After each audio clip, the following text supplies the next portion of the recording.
Number 1, Indian government parents పెద్దవాళ్ళందరూ కూడా games ని లిమిటెడ్ గా ఆడండి అని చెప్తూనే ఉంటారు. కానీ మనం వినంగా ఒక ఇన్సిడెంట్ చెప్తా వినండి. పంజాబ్ లో కరార్ అనే ఒక అబ్బాయికి పబ్జి అంటే పిచ్ అనమాట. ఎంత అంటే 24 గంటలు ఆ గేమే ఆడుకొని ఉండేవాడు. వాళ్ళ నాన్నగారికి హెల్త్ ఇష్యూస్ ఉండేవి. సో ఆ హెల్త్ ఇష్యూస్ కోసమని వీళ్ళు కొంత అమౌంట్ దాచుకున్నారు. ఈ అబ్బాయి ఆ అమౌంట్ మొత్తాన్ని వాడేశాడు. అమౌంట్ ఎంతో తెలుసా?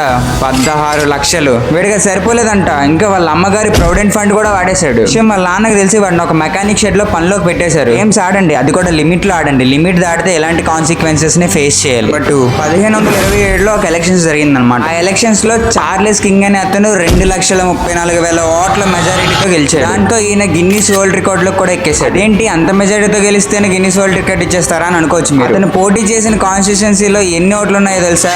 15,000 ఓట్లు మాత్రమే. సో దాంతో ఎక్కువగా ఫ్రాడ్ జరిగిన ఎలక్షన్స్ కింద ఈయన పేరు గిన్నీస్ బుక్ లో ఎక్కేసింది అనమాట. ఫ్యాక్ట్స్ కానీ ఇంట్రెస్టింగ్ అనిపించినట్లయితే ఛానల్ ఇంకా చాలా కంటెంట్ ఉంది, మా ఒకసారి చెక్ చేయండి. సబ్స్క్రైబ్ చేసుకోవడం మాత్రం మర్చిపోకండి.